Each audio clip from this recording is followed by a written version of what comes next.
Picture this. It's March 2008, and Bear Stearns, a financial giant that survived the Great Depression, 2 world wars, and every market crash since 1923, just got bought for the price of a fancy coffee. $2 per share. That's not a typo. One of Wall Street's most prestigious investment banks was literally worth less than your morning Starbucks run. The same week, ordinary Americans were getting foreclosure notices while the guys in $1,000 suits who caused the mess were already planning their next yacht purchase. How does something like this even happen? And more importantly, why should you care about a bunch of rich bankers playing financial Jenga 15 years ago? Because what happened in 2008 wasn't just a Wall Street problem. It was a masterclass in how a few incredibly stupid decisions by very smart people can destroy the savings, jobs, and dreams of millions who never set foot on a trading floor. If you want a front row seat to how these financial disasters are built, brick by brick, hit subscribe to Chill Financial Disasters now so you actually understand the next crisis before it steamrolls your savings. Everyone knows the story we're supposed to tell about 2008. It was a once-in-a-century event. Nobody could have predicted it. Some bad mortgages went wrong, the government stepped in, and everything worked out fine. The banks learned their lesson, regulations got tighter, and now we're all safer. This is the bedtime story politicians tell when they want you to stop asking uncomfortable questions. But here's what actually happened. The 2008 financial crisis wasn't a natural disaster or an act of God. It was the inevitable result of a system designed to extract maximum profit while spreading all the risk to people who couldn't afford it. It was a casino where the house always wins, and when the chips were down, the taxpayers got stuck with the bill. The real story starts with mortgages, but not the kind your grandparents got. We're talking about subprime mortgages, which is Wall Street speak for loans given to people who definitely cannot pay them back. Imagine walking into a bank with no job, no savings, terrible credit, and asking for $500,000 to buy a house. In a rational world, they'd laugh you out of the building. But in the early 2000s, they'd hand you the keys and ask if you wanted to supersize that loan. These weren't isolated cases of bad judgment. This was systematic madness. Banks were literally advertising no-income verification loans. They called them ninja loans. No income, no job, no assets. The acronym itself should have been a warning sign, but somehow financial executives convinced themselves this was innovation, not insanity. The logic was beautifully simple and completely wrong. Housing prices always go up, so even if borrowers defaulted, the banks could just sell the houses for more than the loan amount. What could go wrong? Everything, as it turns out. But the banks had a plan for that, too. Instead of holding on to these toxic loans and dealing with the consequences when people inevitably stopped paying, they bundled them together into something called mortgage-backed securities. Think of it like taking a bunch of rotten apples, putting them in a fancy box with a bow, and selling them as premium fruit. The ratings agencies, whose job was supposed to be checking whether the fruit was actually rotten, gave these packages their highest safety ratings. Why? Because the banks paying them to do the ratings were the same banks selling the rotten fruit. This conflict of interest wasn't a bug in the system. It was a feature. Moody's, Standard, and Poor's, and Fitch were essentially being paid to lie about how dangerous these investments were. They stamped dour ratings on financial products that were basically ticking time bombs. It's like hiring your best friend to be your driving instructor and being shocked when they pass you, despite the fact that you drove through 3 red lights and a farmer's market. But Wall Street wasn't satisfied with just selling radioactive mortgage bundles to unsuspecting investors. They invented something even more insane called credit default swaps. These were essentially bets on whether people would default on their mortgages. You could buy insurance on mortgages you didn't even own. It was like taking out fire insurance on your neighbor's house and then leaving a book of matches on their porch. American International Group, better known as AIG, was the biggest player in this market. They wrote hundreds of billions of dollars worth of these swaps without keeping nearly enough money in reserve to pay out if things went wrong. Their business model was basically taking enormous bets while hoping they'd never have to pay up. When millions of Americans started defaulting on their mortgages simultaneously, AIG found itself on the hook for more money than existed in their vaults, their buildings, and probably their wildest dreams combined. Meanwhile, the banks weren't content with regular mortgage-backed securities. They created something called Collateralized Debt Obligations, or CDOs. These were like financial turducken. Take some mortgage-backed securities, wrap them in other mortgage-backed securities, deep fry the whole thing in leverage speculation, and serve it to pension funds and foreign banks who trusted American financial engineering. When one mortgage in the chain failed, it was like watching a slow-motion explosion work its way through the entire global financial system. By 2007, reality started knocking on Wall Street's door with a baseball bat. Millions of Americans who'd been given mortgages they couldn't afford started defaulting en masse. Shocking absolutely no one except the financial geniuses who'd engineered the whole system. People with no income couldn't make mortgage payments on houses worth more than small countries' GDP. Housing prices didn't just stop going up, they collapsed. Foreclosures skyrocketed. Suddenly, those mortgage-backed securities weren't just worthless. They were actively destroying the balance sheets of any institution stupid enough to own them.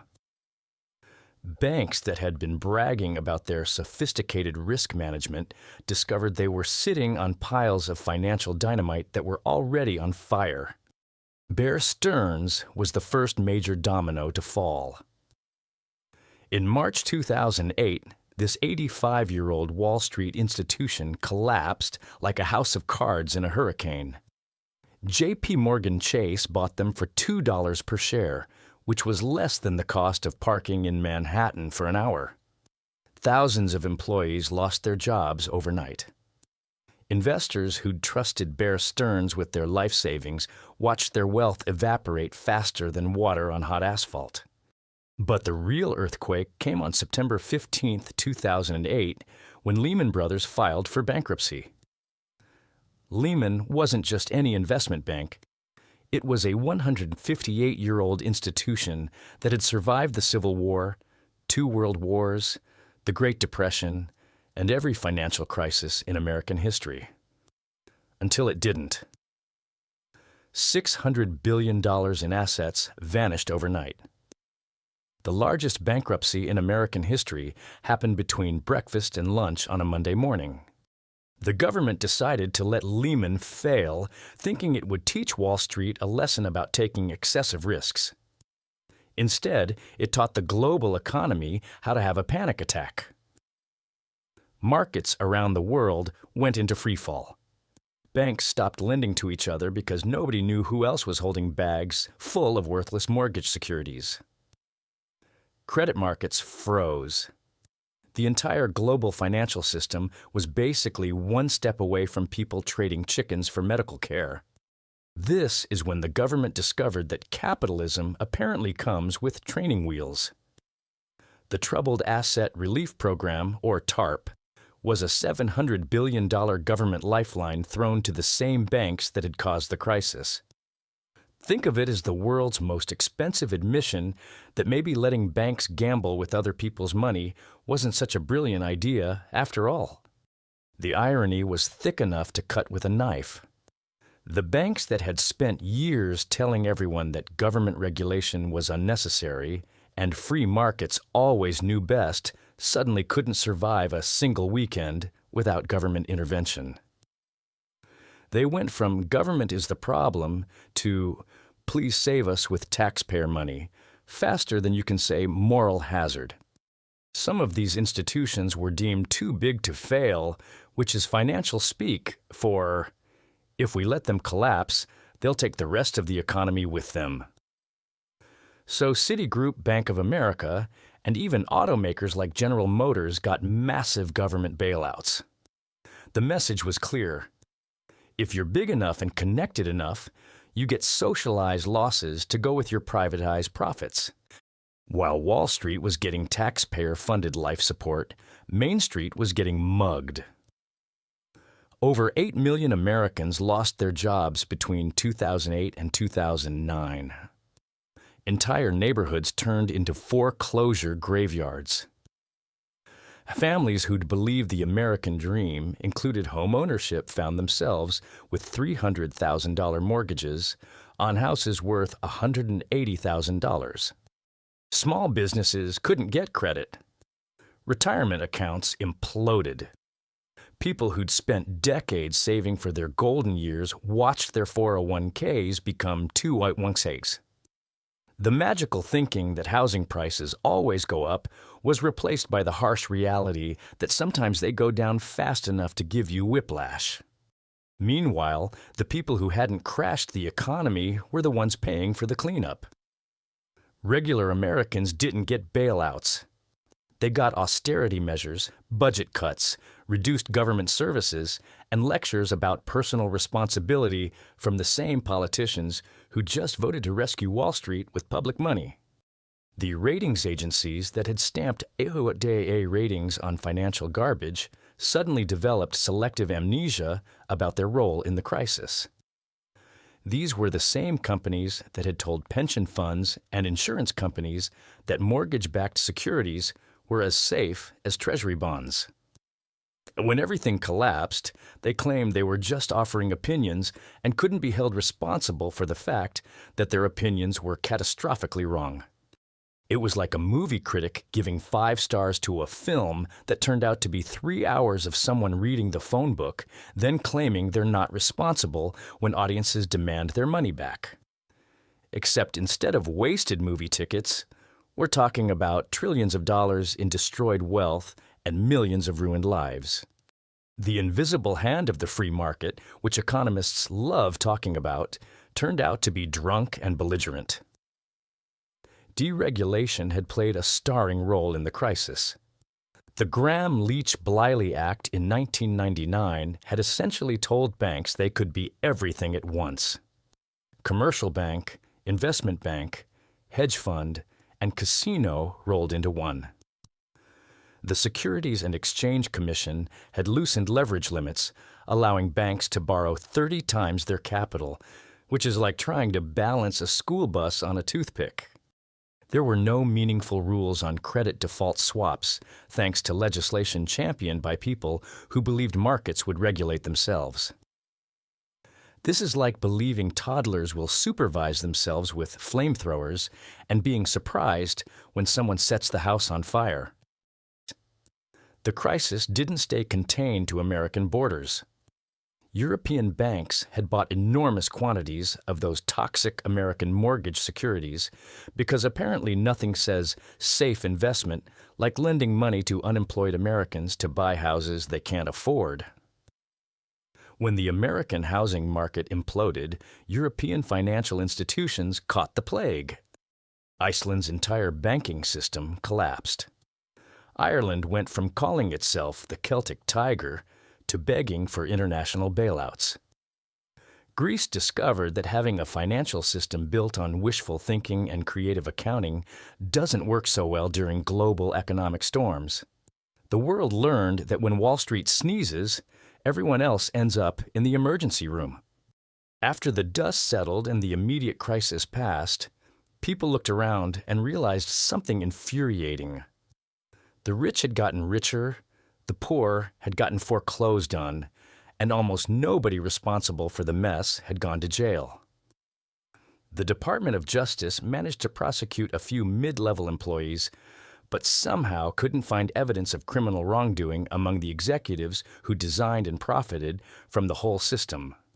This led to Occupy Wall Street in 2011, a protest movement that started with a simple observation.